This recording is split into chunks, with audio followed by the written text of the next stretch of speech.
Hello and welcome to Cartsburn Publishing. My name is Vincent Gillen and today I will tell you the shocking true story of 7 boys who stowed away aboard a wooden barque called the Arran in April 1868, headed for Quebec. The awful experience they endured and the scandal that followed when the Arran came home to Greenock.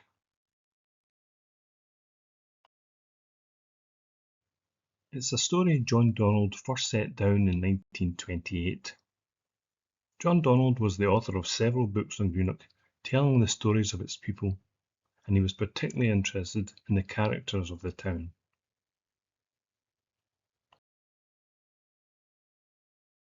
Its anniversary, I reissued it, this time adding a few photographs, some from the Burns Club, newspaper articles, and the full court reports. I also added a personal connection with the story of sorts.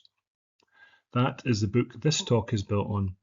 I've taken the opportunity to illustrate it further with the use of AI colorization, which I hope adds something to the telling. Greenock in the late 19th century was a town intimately connected with the Clyde. The river shaped its skyline, its economy, its culture and its children. Harbours crowded with masts and rigging, sugar ships from Demerara, timber ships from Quebec, fish and cod oil from Newfoundland, coal ships from Ayrshire. Meanwhile, in the shipyards, tea clippers were made for China, windjammers for Australia, and tramp steamers for international trade. The air smelt of salt, fish, steam, rope tar, and molasses. The soundscape was constant, the clatter of winches, the thump of cargo, the shouts of dockers, the whistle of tugs, the creak of timber hulls, the clash of riveters, and the sawing of timber. For boys growing up here, the sea was not a distant horizon, it was the front door. And for many, the dream of going to sea began early. Some signed on properly, many didn't. They stowed away.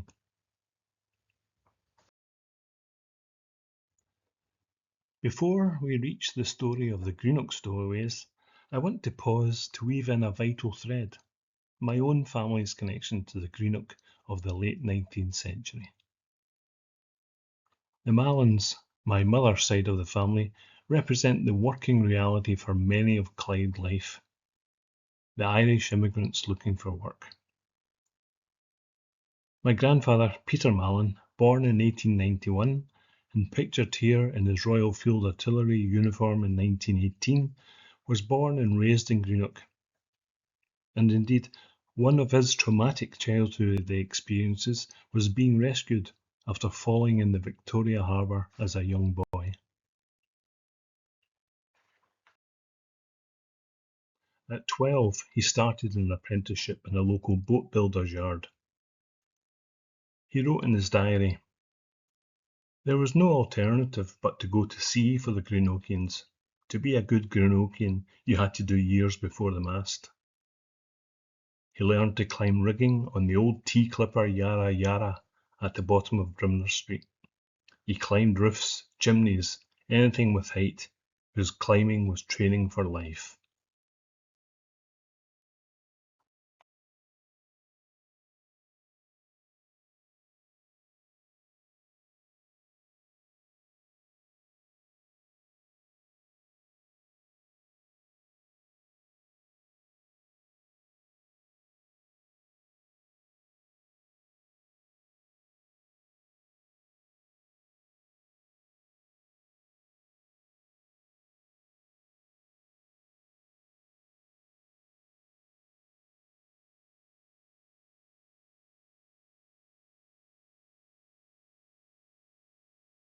Peter's family worked for the Clyde Shipping Company in their fleet of tugs. His father, Peter, Sr., and stepbrothers Frank, Hugh, James and Jerry.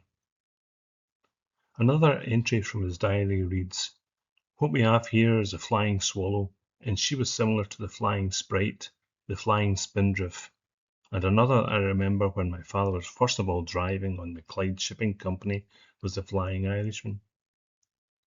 In that particular Clyde Shipping Company fleet at Greenock, they were all paddle boats. The screw boats were practically unknown. The Flying Scout was one of the first CSC screw boats. That meant no paddles, propellers fore and aft, and Frank was working on the Flying Scout when she was sold to the Australian owners and was fitted out in the Victoria Harbour.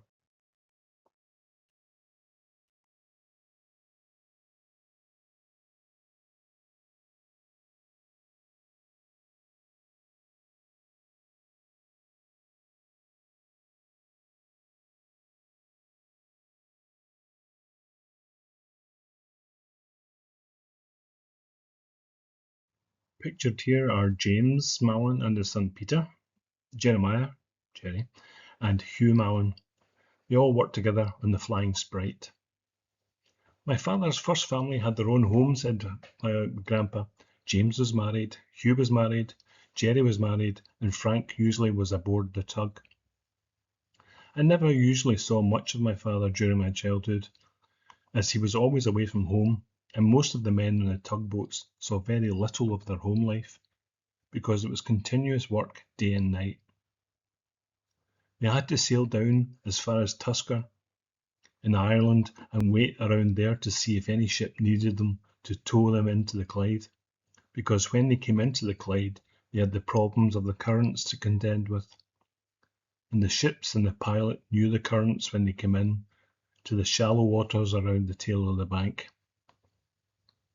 There was always the danger of running ashore.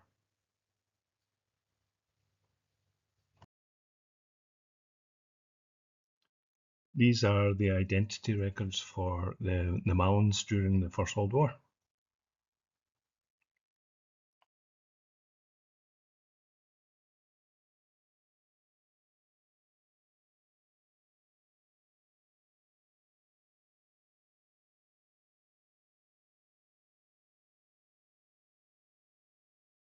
A colourised image of the Flying Scout, which Frank Mallon worked on.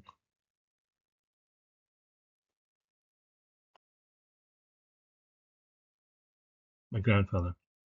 They've been deepening the river for the last 100 years. Hoppers have been going up and down the river continuously, and they're still going up and down the river to keep the river clear. It's essential in order to get the ships to Glasgow.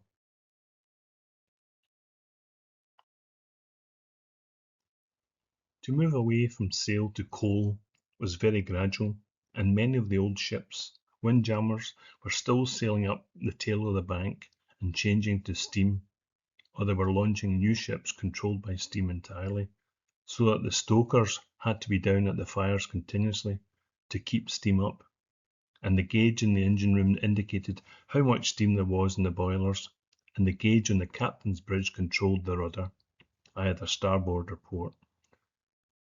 When they met a ship that was coming up the Clyde, they would either have to tow her or guide her. If she was steam, they would steer her.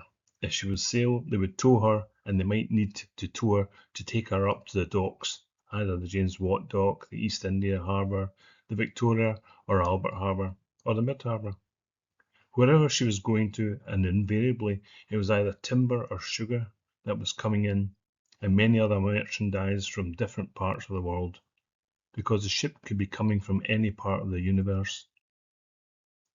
To get across the Atlantic was a great ordeal for many of the ships, due to the elements in between. Montreal, the coast of Labrador, and the Hebrides around the Scottish coast and the Irish coast.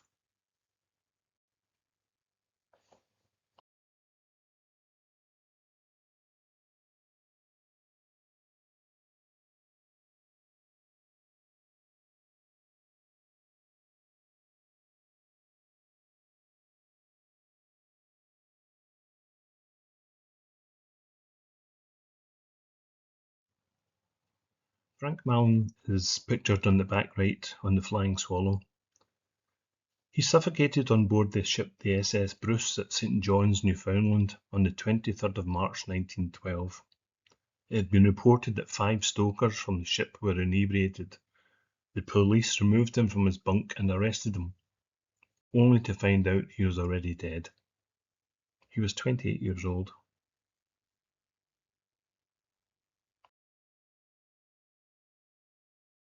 Pictured here is the SS Bruce and just one of the the newspaper clippings from St. John's at the time.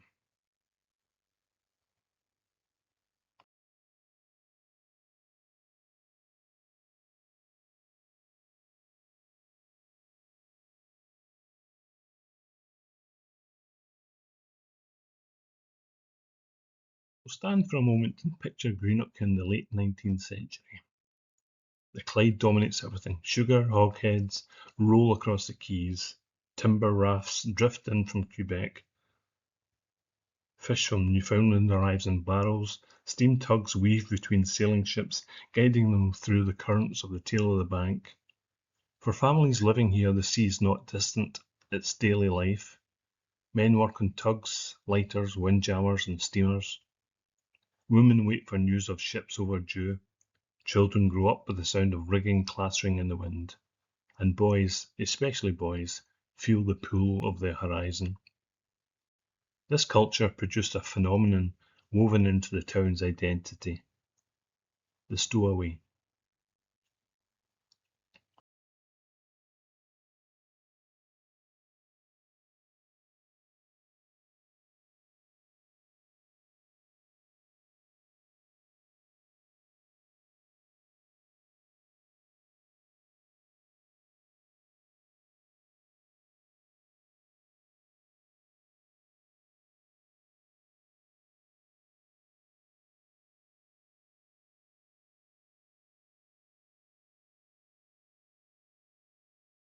Slides give an impression of the harbours in the late 19th century.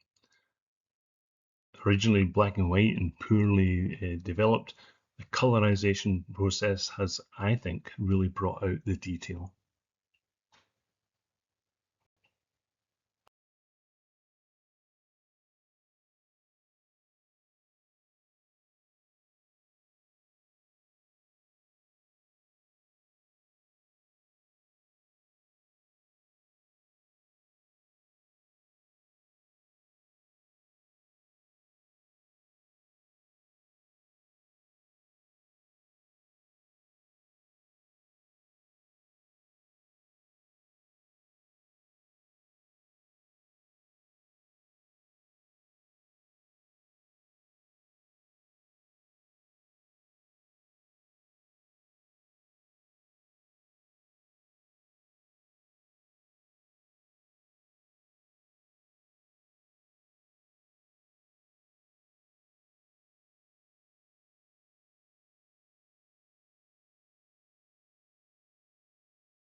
Stowaways were not rare, they were expected.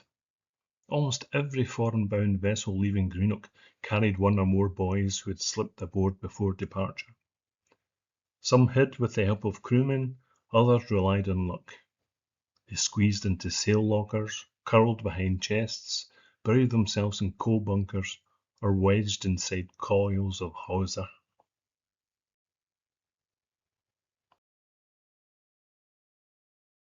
Wait for the tugboat to cast off, the moment when discovery meant commitment. Once the tug turned back towards the tail of the bank, the boys would crawl out of the hiding and face the captain.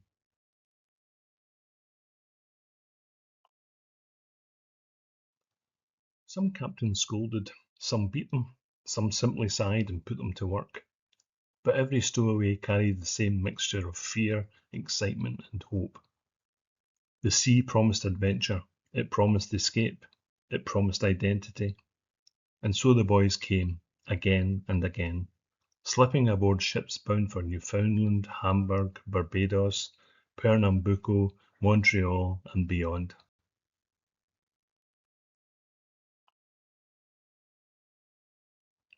In 1903, Thomas Pollock of St John's, Newfoundland, was a 15-year-old orphan living with his aunt at Greenock in Scotland. His mother died when he was 8, and his father had passed on during the previous year. Thomas decided to return to Newfoundland to live with his uncle, so he stowed away on the SS Bloodhound, a ship belonging to Bain and Johnson from Greenock to St John's. He was known as a bright lad and spoke well of the treatment accorded him on the voyage.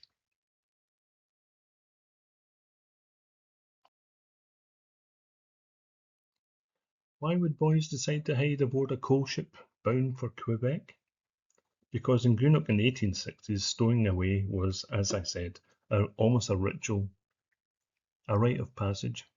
As Donald puts it, hardly a foreign-bound vessel left port without several boys hidden in her hold.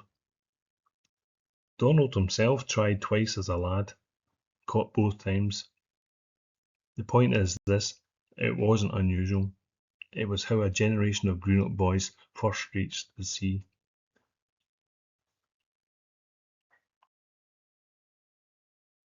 Warning to stowaways. The following is an extract from a letter which has been received by the parent of a boy who stowed away in a ship from the Clyde. There were 9 stowaways in the ship, and we were very ill used, giving us no meat for 14 days, except what we got from the men, and after that we got a biscuit morning and night, and sometimes a little soup at dinner time. We had very heavy weather for a fortnight, and all that time we had never a dry stitch on us, and no bed to lie on, but down the forehold. When we got sight of land we coasted up the Gulf for 2 or 3 days, and then one Sunday morning the captain ordered the boat to be lowered, and 4 and myself to be put ashore, with 4 biscuits each, about 300 miles from Quebec. So we walked to Rivière de Loup, about 200 miles, and we got the train from there to Quebec. I stayed there nearly a fortnight before the Cuthberts came up. I got off to her and spoke to the captain, and he said I could get home in her.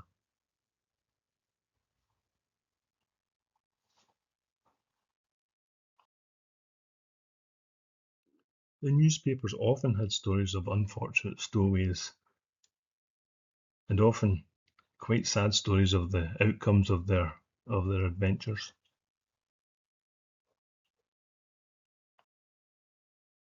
Captain Scobie, pictured here, was of the ship Demerara, which was lost on the Shingles in 1863, but rescued by the Ramsgate lifeboat. He captained the Imperial after this, and others, and he was superintendent of the Lyle Shipping Company, owning £100 of shares. Ship reports. The Antigua, Captain Scobie, arrived from Havana, was 45 days on the passage. While lying at Havana, 2 of the crew died from cholera in the hospital, one belonging to Glasgow and the other named Robert Campbell to Greenock.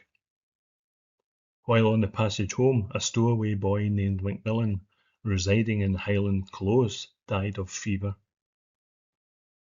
The ship encountered very stormy weather and had 2 boats stove in, part of bulwarks guyed away, and decks and stanchions started, by which she made a good deal of water.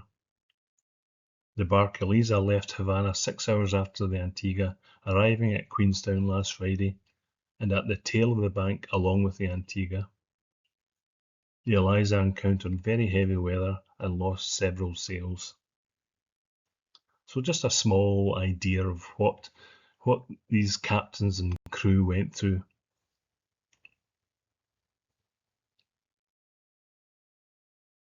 One of the earliest tales comes from a young Greenock schoolboy, barely 11, who decided he would run away to sea. He heard that the brig Henrietta was sailing for St John's, Newfoundland, a destination that meant nothing to him except that it was far away. He put on 2 suits of clothes, stuffed his pockets with sandwiches, and slipped aboard. He found a sail locker, climbed into the canvas and waited. Light filtered through the deck above. He imagined the voyage ahead. Then footsteps. The locker door burst open. His brother's head appeared, followed by the second mate, George Cowan. The mate didn't hesitate. He hauled the boy out, chased him up the ladder, and just as the brig was leaving the harbour, booted him ashore.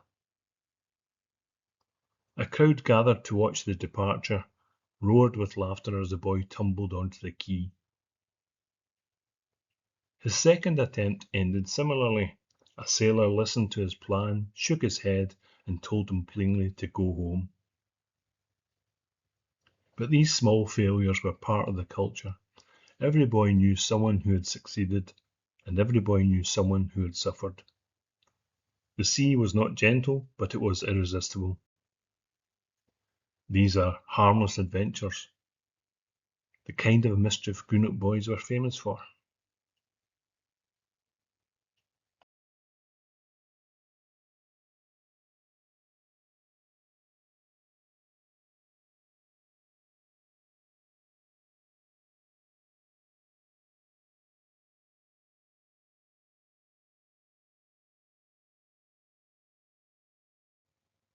Donald reports that many stowaways came from the sail lofts, places like Orr Hunter and Co., where apprentice sailmakers worked among canvas, twine, and the constant talk of ships. One apprentice recalled his duties: a ball of roping twine, a pirn of seaming twine, a drink of water, boy. The loft was a gateway to the harbour, and the harbour was a gateway to the world. Boys learned the feel of canvas, the smell of tarred twine, the rhythm of stitching. They listened to sailor stories: storms off Cape Horn, ice off Labrador, heat in Pernambuco, fog in the St. Lawrence. These stories fed their imagination, they fed their longing, and so, when the chance came to slip aboard a ship, many took it.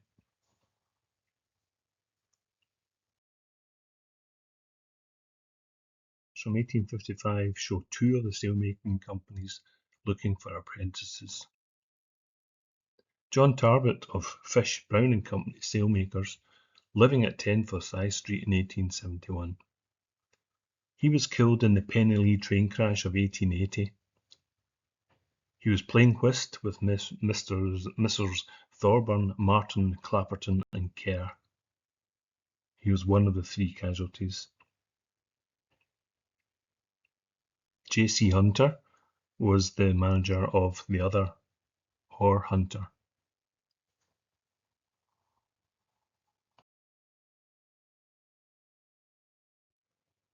The Newfoundland connection. As the merchants and planters of St. John's put it in 1822, with the single exception of fish, we import everything we eat and drink, everything we wear and everything we use. Even our houses are imported from other countries, or at least the materials from which they are composed. Merchants and the conduct of overseas trade, therefore, are fundamental to understanding the early maritime economy and society of Newfoundland. The merchants provided the commercial framework within which production and consumption took place. They brought to the fishermen the articles they needed in return for fish which they carried to market. A large percentage of these merchants were from Greenock. It's a whole other story which I'll tell later maybe about the connection between Greenock and Newfoundland. But, it is substantial, and it's almost like a little Greenock on the other side of the Atlantic.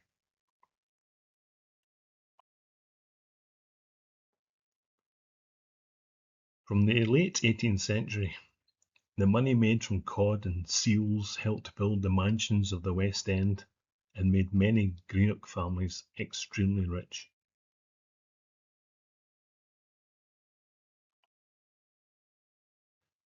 The seasons revolved around ships coming back to Greenock, laden with cod liver oil, seal pelts, and fish, and then loading up with every goods imaginable to take back in trade.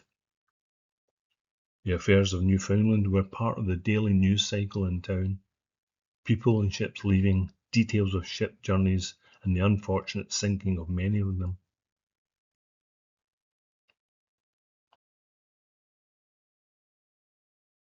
One of the biggest companies involved was Bain, Johnson and Company. Others were Kerr McBride, J&W Stewart, Punton and Munn, Kenneth McLay, Peter McPherson, to name but a few.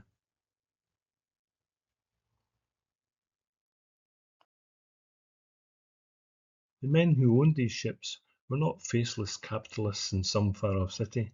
They were neighbours and provosts. Bain and Johnson, founded around 1800 to supply salt cod to the West Indian sugar plantations and European countries, still trades in Canada to this day. The Bains and the Greaves who ran it were members of council, kirk and society.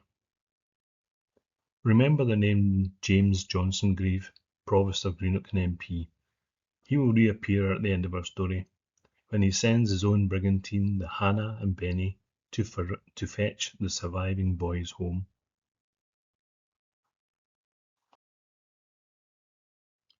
Pictured on the right is Walter Bain, the founder of the Bain Johnson Company, and his nephew, James Johnson Grieve, who took over.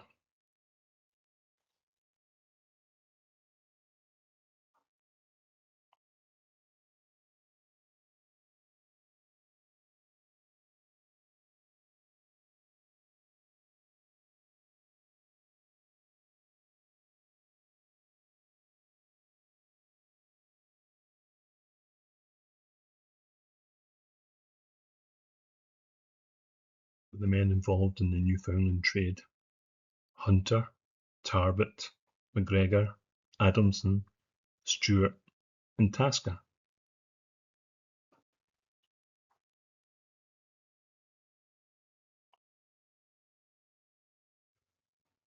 A wonderful picture of a busy St. John's and the sealing ships. I won't go into too much detail or any detail of the horrific facts about seal hunting.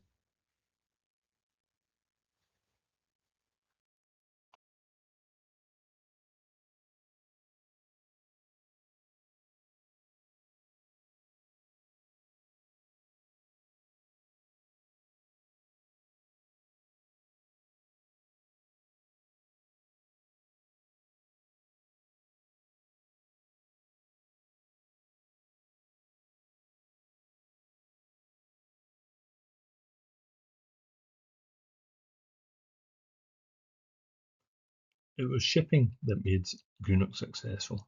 Every leading businessman had shares in shipping companies, but this all started to fade as the river was dredged and steel ships began to take over. Glasgow attracted these new firms. People moved up, and we moved on.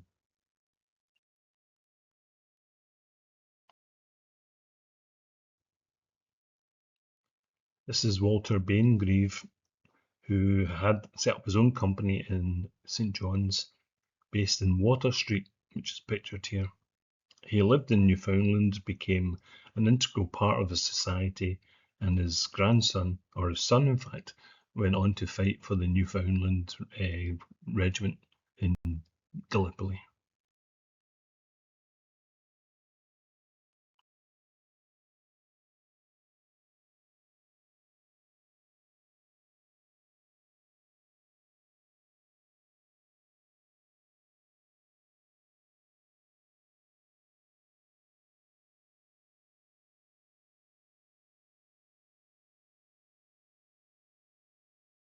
This is John Henry, who was one of the owners of the barque Arran.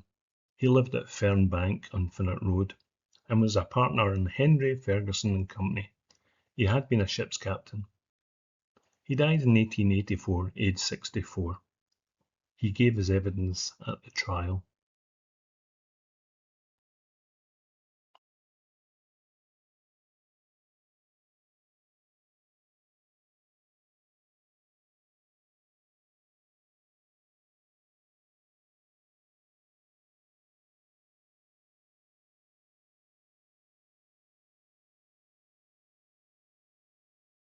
Another stowaway tale begins with a boy named Thomas Fulton, apprentice sailmaker.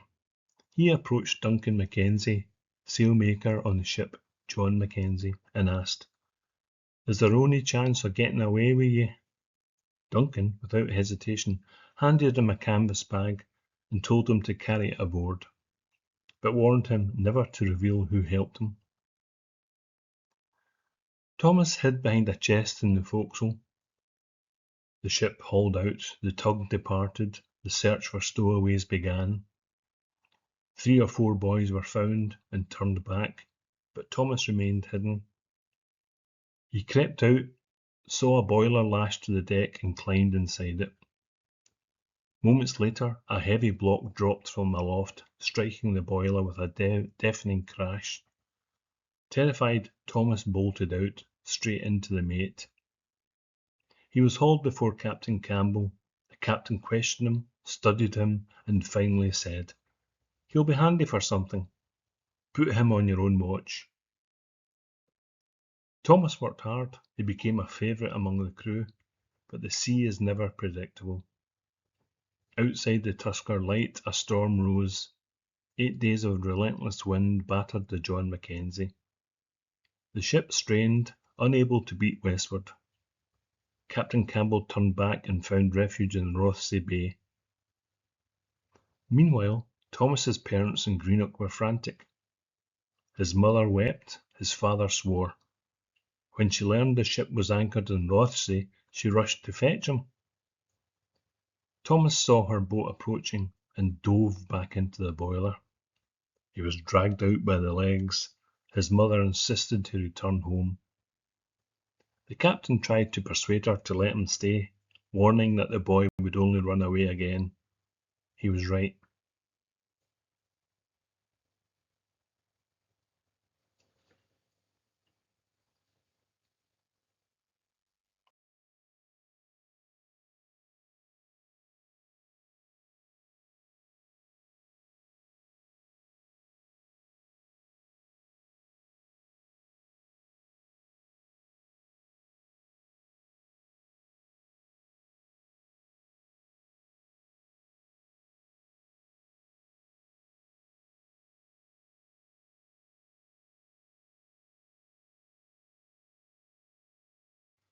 Another Telegraph report on the stowaways.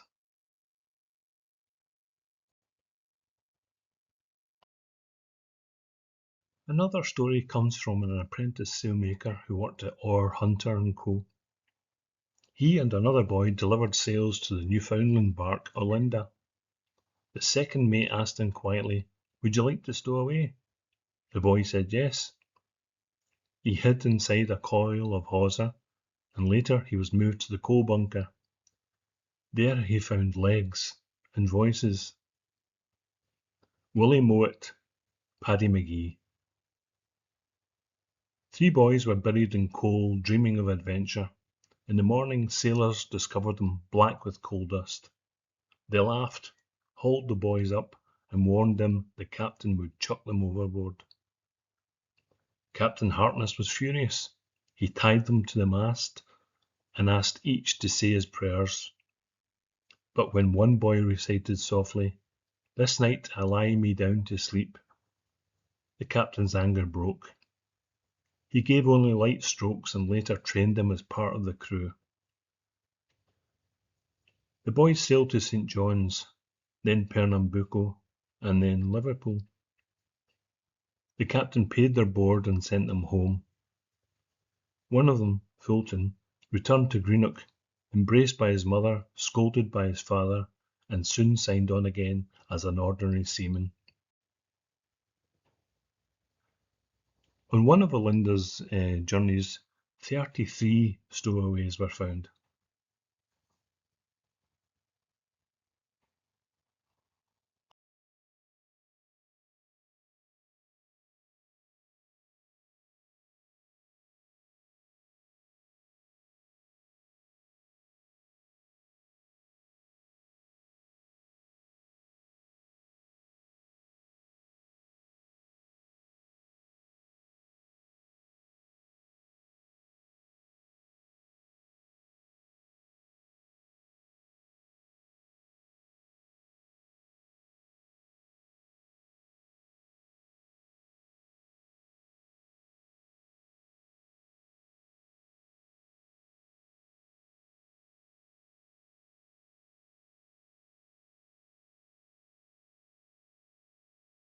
But not all stowaway stories end with laughter or adventure.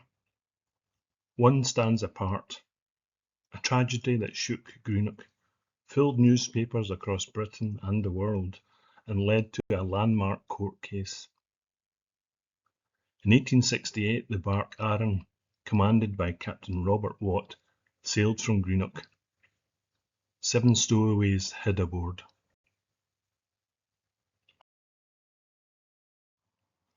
The Arran was a wooden trading vessel, or barque, leaving Victoria Harbour in Greenock for Quebec.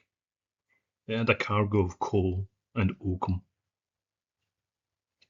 As we've seen earlier, the owner, or one of the owners, was John Henry, and it was well provisioned for 4 months, for a crew of 24.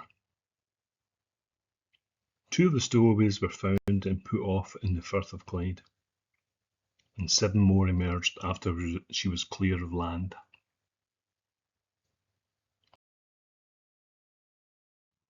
These were the 7. Hugh McEwen, only 11, the son of a widowed mother in Glasgow's High Street. John Paul, also 11, from Dalrymple Street here in Greenock. Hugh McGuinness, 12, from Nicholson Street, also fatherless. Peter Curry, 12, of York Street. James Bryson, 16, of Rouen Street. David Brand, 16, of Kirk Street. And the eldest, Barney Riley, 22, who was in lodgings in town. 5 children, 2 teenagers. 2 of them had walked aboard barefoot. This is pretty much what Dalrymple Street would have looked like when John Paul lived there.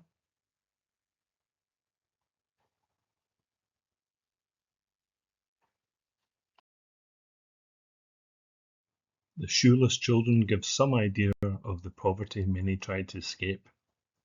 This is Rouen, where Bryson lived.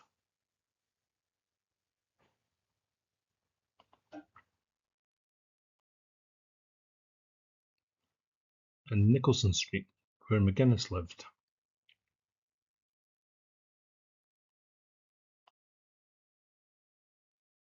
Their fate would be decided by these 2 men. Captain Robert Watt, 28, an Arran man living in Saltcoats, formerly of the barque Renfrewshire. By reputation kind, and his first instinct was to allow the boys full rations. First mate James Kerr, 31, from Lochranza on Arran. Donald calls him coarse, unfeeling, dominating. And here's the crucial detail: Watt and Kerr were brothers-in-law. The whole tragedy turned on how a soft captain handled a hard relative under his own command. Kerr got his way, Watt let him.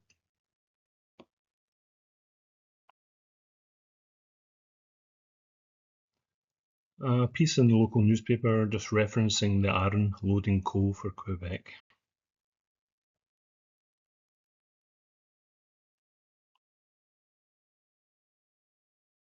From Greenock to Newfoundland. Going down past Tuskar in Ireland, rather than going over the top of the north of Ireland due to wind patterns.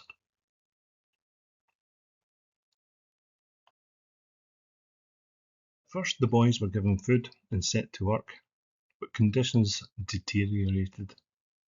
The first mate, James Kerr, beat them repeatedly.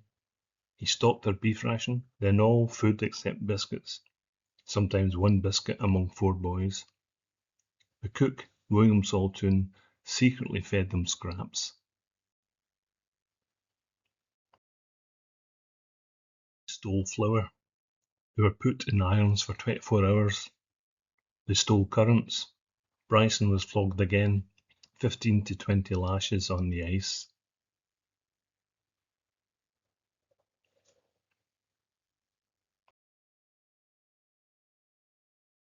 Incident.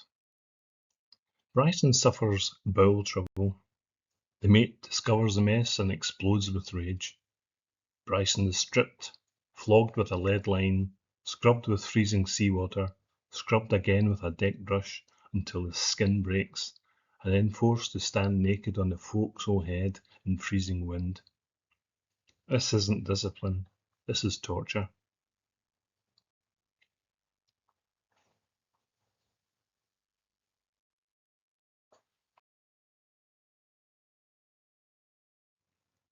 The tale, however, as it lies before us, goes on to say that from the time the lads became seasick, their treatment changed. They were cruelly beaten, they were shamefully starved. It's a poor life at the very best, that of a man or a boy before the mast. Rough fare and hard work, much risk and little ease. But Jack, except in cases of downright shipwreck and starvation, is not compelled, as these unhappy lads are said to have been, to live on half a biscuit a day. Jack, on board the Arran, honest fellow, seeing that the boys got miserably wan and thin, secretly set apart some of his own provisions for them. But when the kind-hearted device was found out, stricter order was taken by the steward. As the ship drew on into the colder regions, the severities are said to have increased.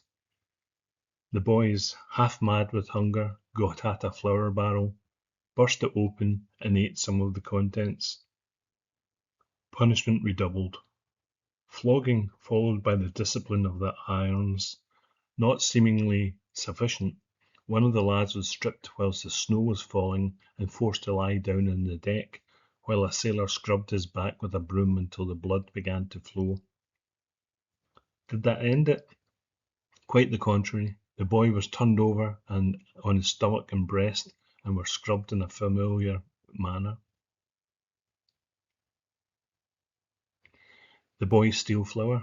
They are put in irons for 24 hours without food. They steal potato peelings thrown overboard. They steal currants from the captain's cabin. Bryson is caught again, stripped naked, flogged 15 to 20 times, then forced to scrub the deck while naked in the freezing cold. They are starving, weak, barefoot, freezing. And then comes the worst moment of all. Excuse me, I'll read a rather long letter. It was published from a sailor on board the Arran about the cruelty to boys on board the Arran. The following letter was written from Quebec by one of the crew of the Arran, who states that he has personally no complaint to make of the usage he received on board the ship, but that he wrote the narrative to his family solely from the feeling that he considered the boys had been harshly used. It may therefore be considered as an impartial statement of the occurrence, and the colouring of it not in any way heightened to suit the present excitement regarding the case. The letter is dated on board the Arran of Greenock, June the 10th, 1868. We left Greenock on the 7th of April and were towed down to the Cumbria Lighthouse. Before the steamer left, the steward and the owner's son searched the hold for stowaways and found 2 and sent them away by the tug. A short time after she left us, there were other 7 came on deck, one about 25 years of age, 2 about 16 or 17, and 4 about 11 to 13. The captain gave orders to the steward to give amongst them 5 pounds of beef per day and 5 pounds of sugar, 14 ounces of coffee, and 7 ounces of tea per week. We had pretty good weather for the first 3 days, and then we had a gale succeeding gale. One day the mate saw one of the stowaways throwing or vomiting up a good gutful of meat into the shook, and he gave orders to the steward to stop all the stowaways' beef, for he was going to give them the ground of their stomach before they would get any more. After that they got beef, but seldom. 2 of the little ones had their bare feet, and as we were going so far to the northward, amongst hail, frost, snow, and raining continuously, some of them would keep on deck to work. As soon as the mate missed them, he went with a rope's end in hand and ordered them out, and as they came out gave them a walloping, and pretty often very severely. The lads were thin-clad, and from the severe frost they were not able to stand the cold, for the men could scarcely stand it, let alone them. The captain never interfered with the mate and them, till one good day the hatches were all opened, and the men, on going on to shift some oakum and coils of rope where the stowaways slept, found them all besmeared with filth. Then he did give them a thrashing, and made all hands clean it up. It would take me too long to write about how they were used, so I'll give you the end of them. We came across fields of ice about the 5th or 6th of May, in company with the ships Clipper, Ardmillan, Forganshall, and Myrtle. As we made land, we were meeting lots of ice, and as we made Cape Aquila, or some name like that, it was thick with fog and sleet. And when it cleared up, we were close upon a lee shore, and ice close to the windward. We were not able to weather the point of the ice to windward, so we had either to go amongst the ice or on to a lee shore. We went into the ice and were drifted into St. George's Bay on the coast of Newfoundland on, I think, the 9th of May. On Sunday the 10th, the crew went down on the ice and put stunsail booms, old hatches, and all available stuff before the bow ports, and drew the anchor chains and mooring chains on the top to keep them fast. The stowaways got a biscuit apiece, and were then ordered to go on shore. After they were on ice, the captain ordered them up again, and on Tuesday the 12th 3 of them would leave the ship and go on shore of their own accord, so far as I am aware. And when they went over the side, the captain ordered the other 3 to go, more against their will, and they went, crying most dreadfully. We were about 8 miles from shore in my eye, but the mates said 5.5 to me. The ice was there for miles and miles around us, and in by the land, and we have never seen the boys again since losing sight of them from the masthead. But I have heard since that one of them fell through the ice and was drowned, and that another has since died, or shortly after being taken off the ice. There will be an investigation into the affair, I expect, when we get home, and it would be a pity if there was not.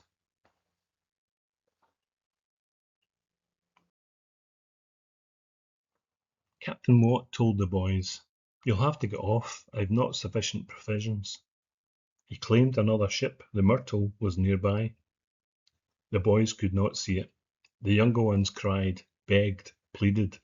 McEwen, spitting blood, said, "Don't send me away." The captain replied, "You may as well die on the ice as on the ship."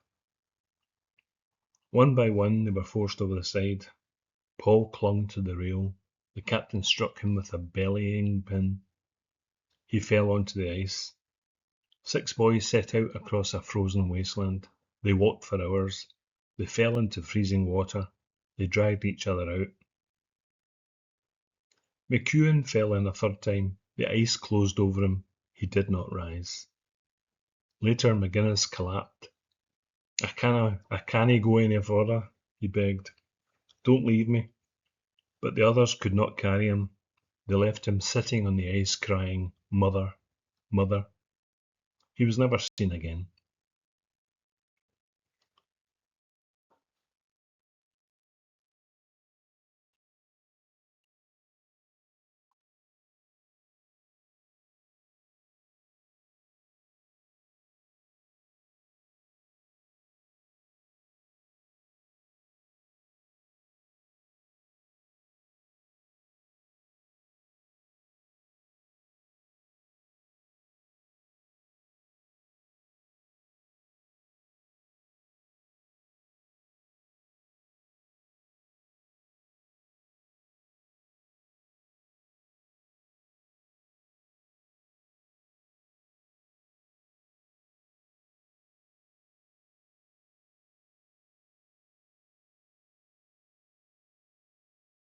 Here is a map of Newfoundland. The ship went on the west coast at the Bay St. George, near Highlands in Newfoundland.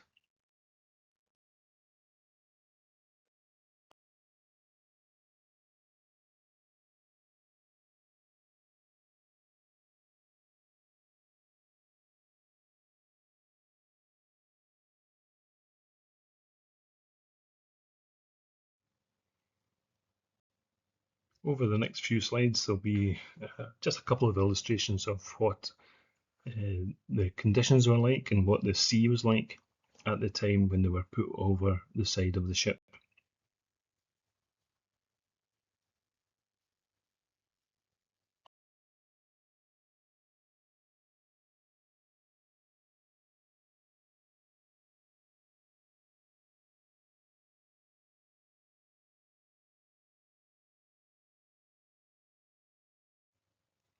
After the death of the two boys, the remaining four reached open water, 1 mile from land. Brand paddled across on a slab of ice. Riley followed. A woman, Catherine Ann Gillis McInnes, saw them and raised the alarm. Fishermen then came out to rescue all four of the survivors. Paul's feet were swollen, bleeding, and frozen, and he had to be carried.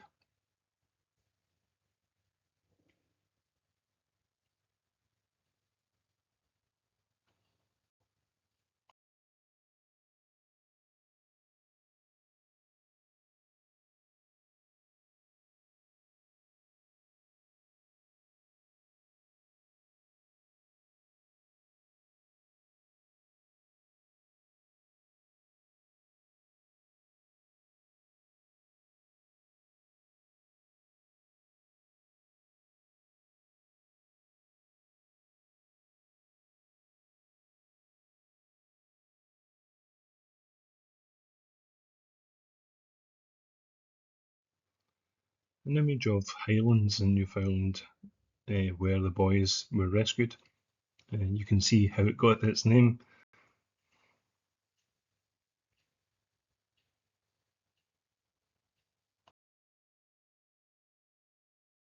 Travelled slowly in 1868, but it did travel.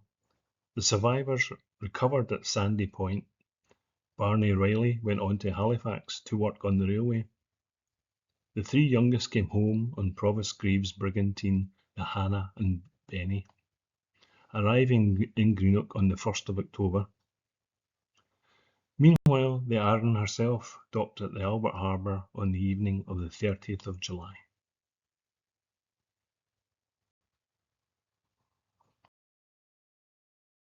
The story comes from other ships. From those, we learn that 2 of the 6 died, one from drowning, the other from exhaustion, the remaining 4 being mercifully picked up by the captain of another ship who had less Spartan ideas with regard to the treatment of stowaways. This isn't quite true, but anyway. However, rumours go about, and when the Arran returned to Greenock, there was such an outburst of righteous Scottish wrath as has scarcely been witnessed, perhaps since the crimes of Burke and Hare. The captain and mate probably owe their lives to the constables, and they were promptly lodged in jail.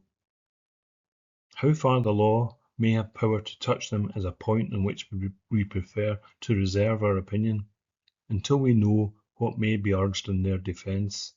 But meanwhile the case may be fairly considered as one of those which laws alone cannot properly meet nor provide for. Technically, nay morally, the stowaways had no right to be on board the Arran, no claim to be supplied with 1 pennyworth of food. They were the offenders, not the captain of the ship. But for all that, the instincts of the multitude in such cases are rarely wrong, and the multitude, had it been left to its own instincts, would very decidedly have torn the captain limb from limb. The story is remarkable and instructive as affording a glaring example of a universal truth. It is simply impossible for the human intellect to frame any law which shall comprehend every case contemplated by the statute, and he therefore who rigidly claims the enforcement of the letter violates the spirit which furnishes the warrant for all law whatsoever. There must often happen in the life of every man cases in which the letter of the law affords no guidance, and in such cases it is a matter of duty to fall back upon that higher law of humanity which dictates mercy even to the erring.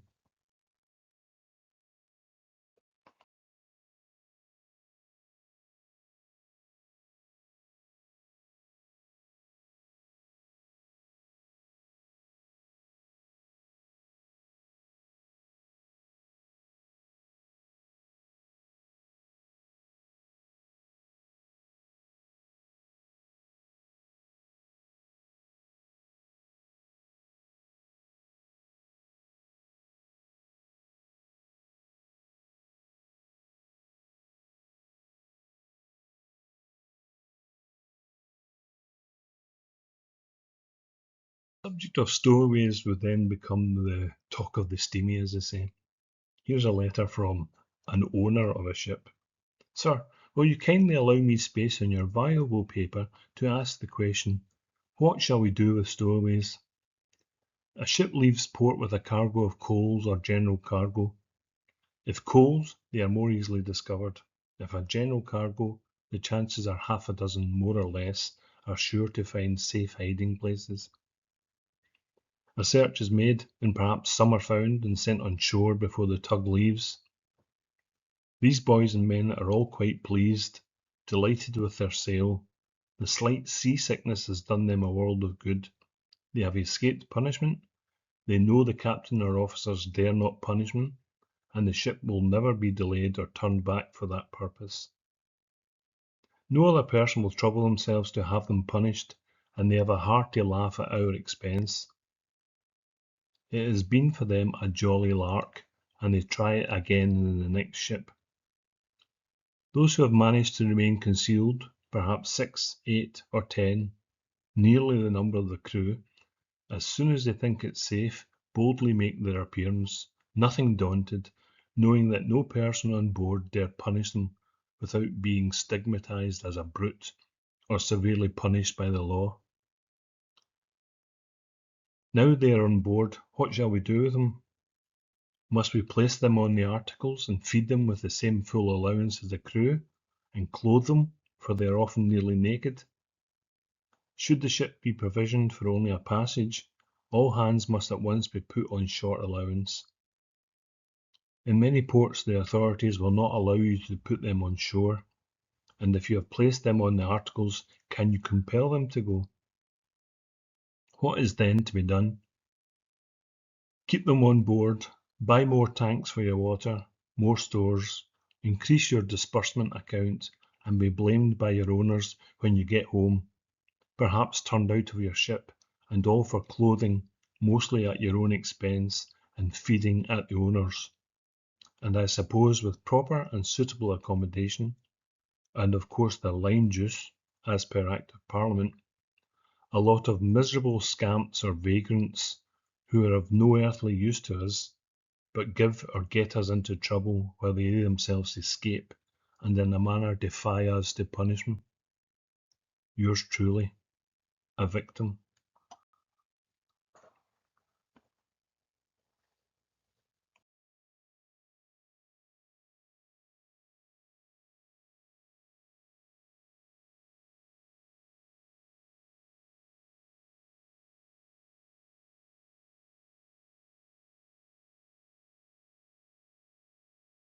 Another letter. The questions in the very common practice here at Greenock of lads hiding in outward bound ships and so getting to sea by stealth will come up to be considered in their different aspects with great interest at the present time, owing to the sad issues attending an act of this kind in connection with the ship Arran of Greenock. We have already adverted to the melancholy circumstances, and yesterday a letter appeared in our columns treating the subject from a shipmaster's point of view. With the sentiments contained in the letter, we are willing to give in our assent, and to admit that the imposition of some half-dozen lads, unskilled in any of the duties of seamen, and not as yet in possession of their sea legs, is a hardship very ill to bear. And were the numbers reduced to one solitary but adventurous hobbledehoy, the principle would not be affected at all. It would still remain true that the captain and crew were to be pestered by an all but useless addition to their ship's company, while the owners had a species of blackmail levied on them, without an adequate return. Much commiseration has been shown for the stowaways, but no right-minded person can withhold a share of sympathy from the parties so frequently victimised by thoughtless and too often unruly boys. There being a good deal to say on either side, it would be well to see whether the evil could not be cured by the mutual good sense of both shipmasters and parents. It is beyond all question a fact that starvation, the rope's end, abandonment, and ill usage generally have signally failed of their object, and stowaways are as numerous today as they were 30 years since. It is very likely, indeed, that the Arran took away with her on her present voyage a selection of this class, and that until some better understanding exists between the shipping interest and the folks ashore, the miserable practice will be persevered in. Some time ago we advocated the establishment of a training ship at Greenock, similar to those at Liverpool, Hull, and other ports, where lads might get initiated into much that would be useful to them at sea, while they would not be compelled to adopt the profession against their wishes. No one, however, seemed disposed to take the matter up, nor is it likely the desirable an object will be obtained for some time to come. We may have occasion to revert to that matter again, but in the meantime is it impossible to lessen the evils so loudly complained of.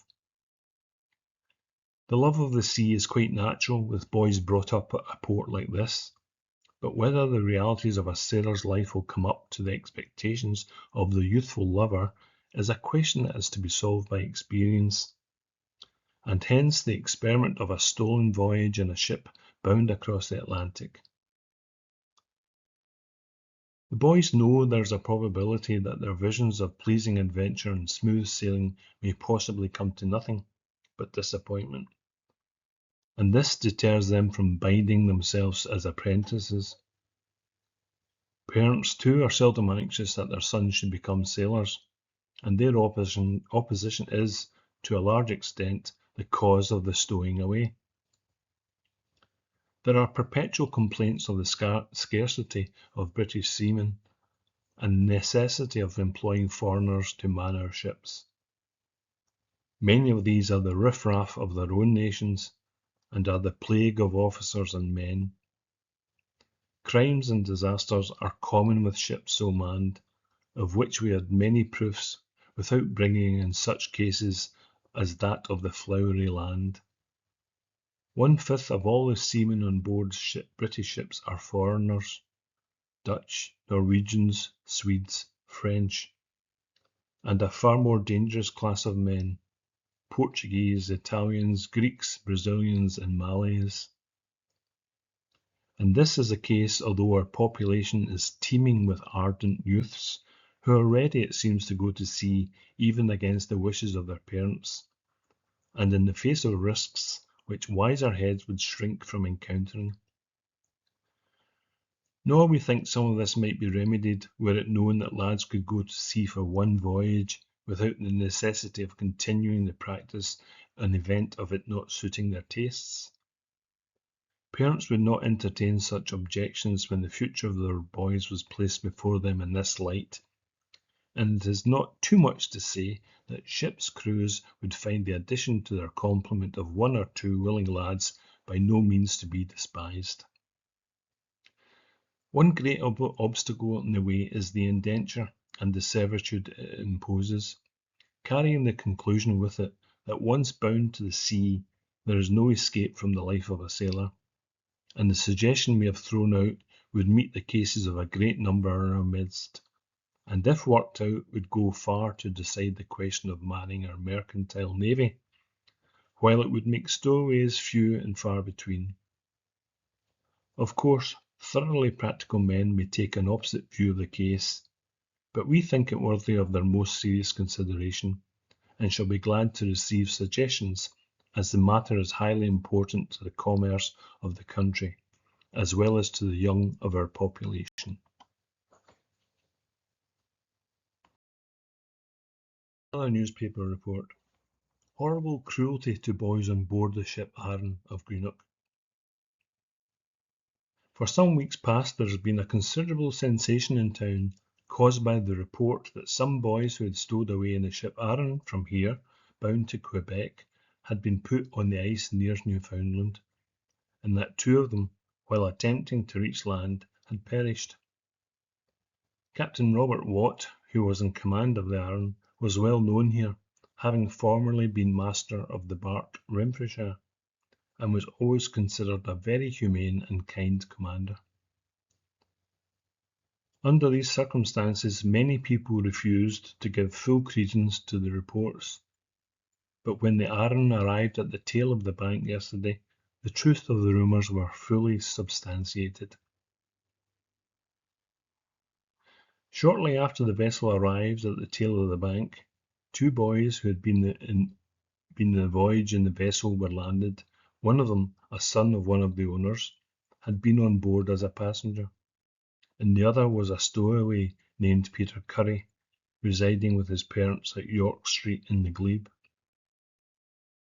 From these boys the horrible cruelty practised on board a ship to the missing boys was made public, and when the Arran came into Albert Harbour at 8 o'clock last night, nearly 1,000 people had gathered on the east arm of the quay, and when the ship was moored properly, Captain Watt and his mate were hooted by the multitude.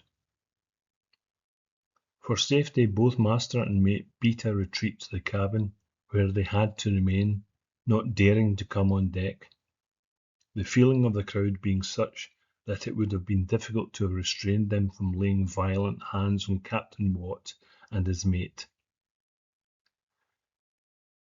Captain Miller, the harbour master, seeing the turn matters had taken, at once sent for a body of police to preserve the peace, and in short time a number of policemen under Lieutenant Burrell arrived and prevented anything serious taking place.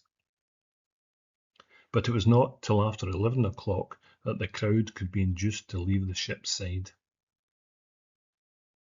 Captain Watt and his mate James Kerr state that after the tug steamer left the ship, 7 stowaway boys were discovered. When they got to St. George's Bay, Newfoundland, the ship was frozen in the ice. After being there several days, with the land about 3 miles distant, on the 15th of May, 6 stowaway boys, named John Paul, Hugh McEwen, Hugh McInnes, James Bryson, David Brand, and Bernard Riley, left the ship without leave to walk to the shore. The ice was solid to the land, and no doubt the boys reached a town in the bay all well. The boys, they state, were not ill-used, but had been treated kindly, the mate adding that he would not have behaved better to his own family. The weather continued the same for a week after the boys left the ship. The above statement is not borne out by the statements of the second mate, Carpenter, several of the seamen, and Peter Curry, the stowaway who has returned. The statement of Curry is that he, along with the missing boys, were most cruelly treated by the mate, being kicked on all occasions when the mate passed them. They some days got served out to each of them a biscuit, sometimes half a biscuit, and sometimes a biscuit among 4, just as the mate thought proper. On the day before the boys left the ship, hunger had overcome the 7 boys, and they broke into a flour barrel to satisfy the craving of nature. For doing that, they were put in irons for 24 hours by the mate, and during that time received no food. The boys Bryson and Riley left the ship early on the morning of the 15th of May, intending to make for land, and the other boys were, against their will, put on the ice and told to walk to the land and not come back to the ship. Each of the six boys got a biscuit when leaving the ship.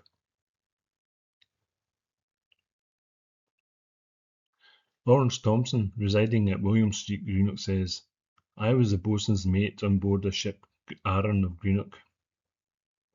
We sailed from Greenock about the 6th or 7th of March 1868 for Quebec, laden with coals.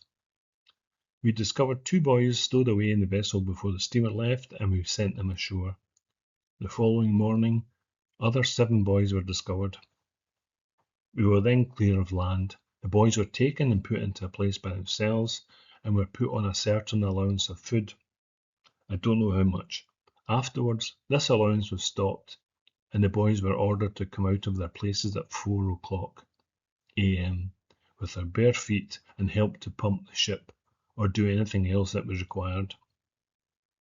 The mate sometimes gave each of them a biscuit, sometimes a half a biscuit, just as he liked, and that was all they were allowed. This continued until we got amongst the ice in the Bay of St. George. One of the boys then asked how far the vessel was from land and if they could travel ashore, as some person had told them they could. The captain and mate ordered the boys to go onto the ice. 3 or 4 of the boys went. They were barefooted. The captain and mate seemed to make sport of the matter. Barney and Brand were on the ice, and I don't remember the others. I heard the captain and mate both order 6 of the boys ashore and tell them that they would get nothing more to eat in the ship. I think half a biscuit was thrown to the boys. The captain called to them that if the road was anything bad, to come back. They gave no answer. I saw them in an hour and a half after, but never since. I think they were 5 or 6 miles from the shore. The mate was worse than the captain. He used to flog the boys. The treatment they received was quite sufficient to make them run on the first opportunity they got. The carpenter and one of the seamen state that the boys received up to the 15th, the ship was moored, and that they had left the ship and went about 10 miles distant. All other seamen's evidence agrees in stating that the captain was kind to the boys and that his fault lay in allowing the mate to act as he did. The master and mate have been put under police surveillance, and it is expected that this afternoon they will be apprehended under a warrant from the sheriff.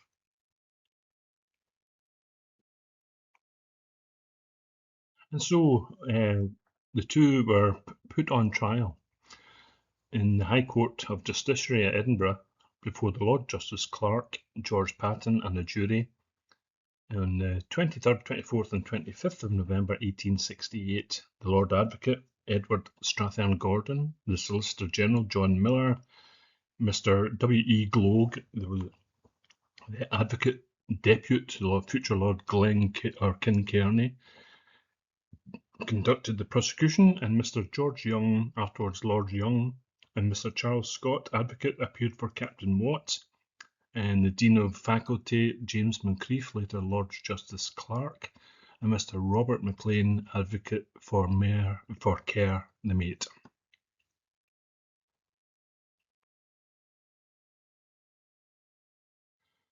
And so the case was heard with lots of evidence. The boys themselves testified. John Paul was so small that they had to stand him on a stool so that the jury could see him. The verdict, when it came, scandalised the public. Robert Watt was convicted of culpable homicide with a recommendation of leniency and given just 18 months. James Kerr pleaded guilty to assault and received 4 months.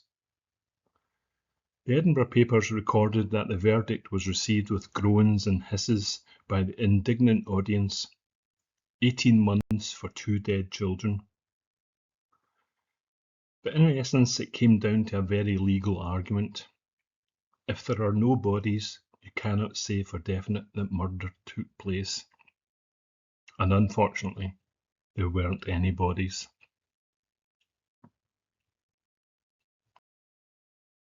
This image is the only one I've used where I've used an AI prompt. Slightly cheesy, but anyway. It's based on a real photograph, apart from the boy, of course, who looks like something out of Oliver, but it's just to give the impression of Paul standing on a chair or a box in order to give his evidence.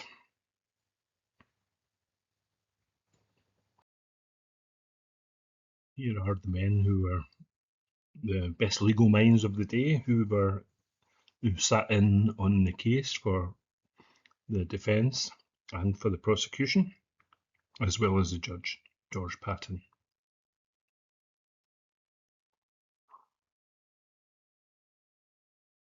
The Arran tragedy became one of the most widely reported maritime cases of the 19th century. It exposed the vulnerability of stowaways, children who slipped aboard ships seeking adventure, but who were entirely at the mercy of captains and crew. Their story remains central to understanding Greenock's maritime identity, a community shaped by risk, resilience, and the powerful pull of the sea.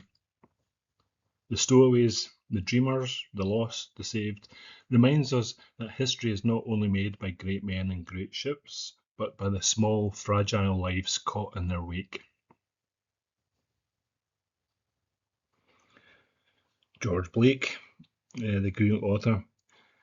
There remain in the deeds of Watt and Care the bones of a strange and sad a story as ever has ever been told, of a record of cruelty and suffering on an almost heroic scale. And I think that pretty much sums it up. So what became of them all? Captain Watt went back to sea, and he died at Pensacola a year or two after release. James Kerr eventually commanded his own ships, then retired ashore. Barney Riley stayed in Halifax. Peter Curry, the one kept aboard, died of consumption back in Greenock around 1870. James Bryson emigrated to the United States and worked the streetcars. John Paul moved to Southampton and became a foreman riveter. And David Brand, the boy who had been ordered to scrub Bryson with a deck broom and who paddled to safety on an ice floe, immigrated to North Queensland, helped found the engineering firm of Brand, Dryborough and Burns, and died respected in 1897. Hugh McEwen and Hugh McGuinness never came home.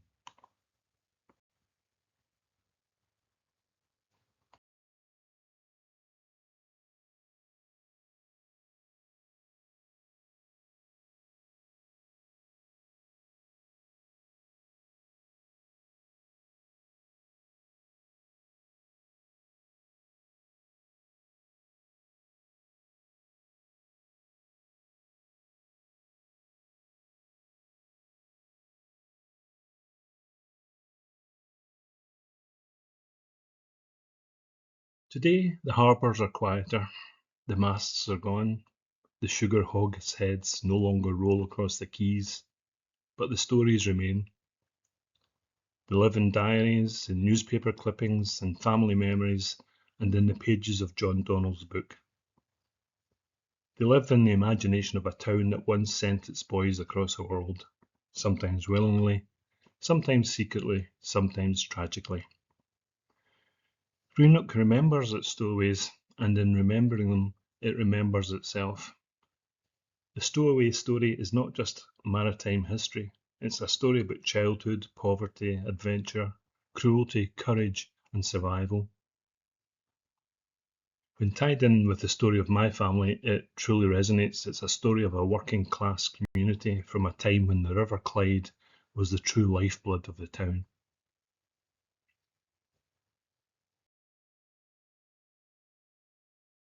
The descendants of many of those involved still honour the memory of those boys.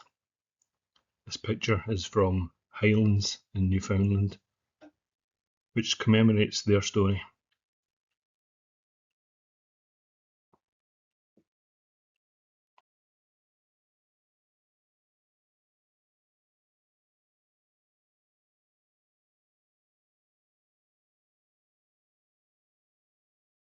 This is Morag Connolly, great-great-granddaughter of John Paul with John McInnes, the great-great-grandson of Catherine McInnes from the Highlands, Newfoundland. She said, "Before I flew there, I got a message from the Historical Society to say the storyboards they had put up to celebrate the 150th anniversary of the rescue in 2018 were going to be put back up on the beach for my visit. I met Don on Highland Beach, where John Paul was rescued. It was just Don and his wife in the morning, and it was very emotional and peaceful. It was an overwhelming out-of-body experience. I just wanted to thank him for his great-great-grandmother saving John Paul's life. I wanted to see where it all happened. It's part of our family history. Had he not been saved, none of us would be here."